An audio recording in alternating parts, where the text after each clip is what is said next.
What's up, Star Wars fanatics? It's your boy back with another deep dive into the Acolyte Episode 5 just dropped, and holy bantha poodoo, did things go off the rails? We're talking major character deaths, epic lightsaber battles, and some serious lore implications. Buckle up, because we're about to jump into hyperspace and break down all the chaos.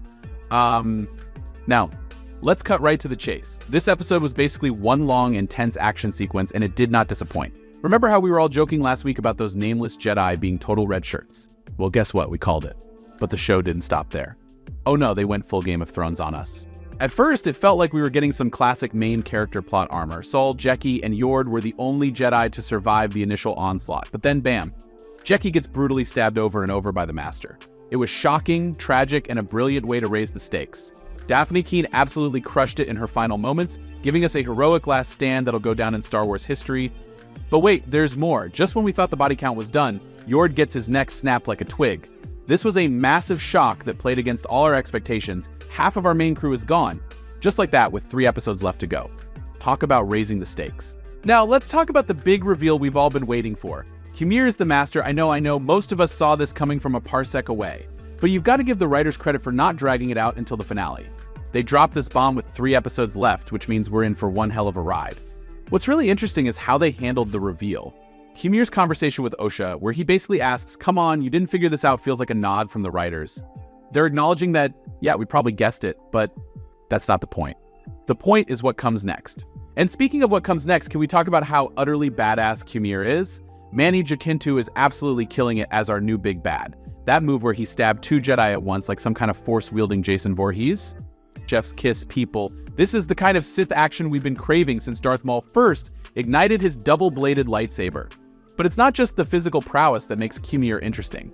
His motivations add a whole new layer to the Sith mythology. He talks about wanting the freedom to wield my power the way I'd like.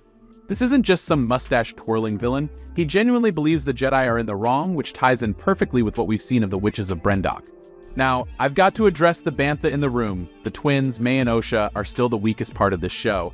Their big reunion scene fell flatter than a Sarlacc pit victim. The dialogue was clunky, with lines like I can help you return to yourself feeling forced and unnatural. The emotional stakes just aren't there, and it's a real shame because this relationship is supposed to be the heart of the story. The problem stems from the show's failure to convince us that the twins were ever that close to begin with. That flashback in episode 3 mostly showed them at odds, with May even threatening to kill Osha. So when we get to this episode and May's hugging Osha, begging for a reunion, it just doesn't ring true. Amandla Stenberg is doing her best, but there's only so much an actor can do with inconsistent writing. But let's focus on the positives. The fight choreography in this episode was top-notch. We got lightsaber duels, hand-to-hand combat, and even those weird tree creatures from last week got in on the action. The way they integrated all these elements created a dynamic, unpredictable battle that kept us on the edge of our seats.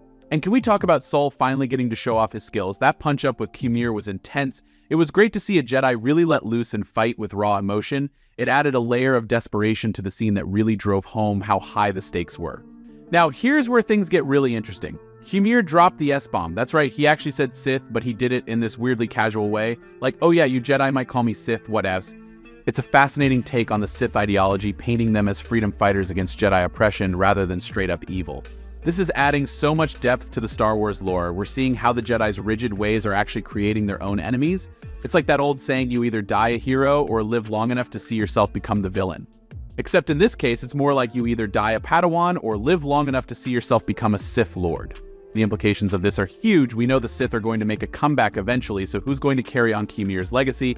My money's on Osha. She's got that classic Fallen Jedi setup written all over her. She's disillusioned with the Jedi, she's got a personal connection to the dark side through her sister, and now she's face to face with a Sith Lord who's offering her power and freedom. It's the perfect recipe for a fall to the dark side. Or maybe it'll be Saul. Wouldn't that be a twist? He's just lost 2 of his closest friends, he's angry, and he's already shown he's willing to bend the rules. Plus, it would explain why the Jedi in the prequels have no idea about the Sith if one of their own covered it up. Before we wrap up, I've got to pour one out for my boy Pip the droid. He might not have been the most compelling character, but his sacrifice hit harder than Osha's reaction to, well, anything. It's a shame, because he's mascot.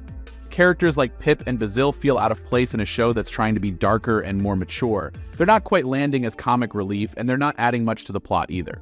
So what do you think, Star Wars fam? Are you loving the darker turn the Acolyte is taking? Are you as frustrated with the twins as I am? And who do you think is going to fall to the dark side next? Let me know in the comments. This episode really kicked things into high gear, and I can't wait to see where we go from here. Will Saul make it out alive? Will Osha join the dark side? And how does all of this tie into the Sith we know are coming? The possibilities are as endless as the stars in the galaxy. Don't forget to use the Force. Hit that like button, subscribe, and may the midichlorians be with you. Until next time, this is your boy signing off.